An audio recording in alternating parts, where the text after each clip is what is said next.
आज आम्ही श्री नवदुर्गा हायस्कूल हांगासर शेती करपाचो उपक्रम जो आसा तेजी एक एक्टिविटी जी आसा ती घेतलेली आसा.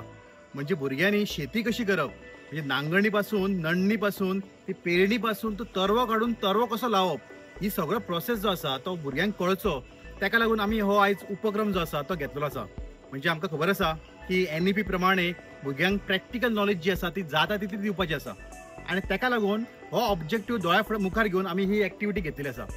तितूंतलो दुसरो आमचो एक मेन ऑब्जेक्टिव्ह म्हणजे जशे आमचे मुखेलमंत्री डॉक्टर प्रमोद सावंत आमकां सांगतात की स्वयंपूर्ण गोंय आमची भुरगीं जी आसा ती स्वताच्या पांयाचेर उबे रावपाची आसा आणि ताका लागून आम्ही हो उपक्रम घेतलेलो आसा. म्हणजे आम्ही जेन्ना गांवांत आमी भोंवले शेता खातीर शेत करपा खातीर तेन्ना म्हाका कळ्ळें की गांवांत जमिनी खूब आसा पण शेतां कोणूच करिना आणि ताका लागून आमी मागीर चिंतले की आमी सरांनी सगळे मेळून चिंतले की आमी आमच्या स्कुलान जी जमीन आसा त्या जमनीचेर शेत करया आणि तेतूनसून एक भुरग्यांक एक प्रेरणा मेळटली जेणे करून काही वर्सांनी भुरग्यांनी जर स्वताहून शेती जर केली जाल्यार तेजो हो उपक्रम जो आमी केला तो खऱ्या अर्थान साध्य जालो अशें आमकां दिसतलें.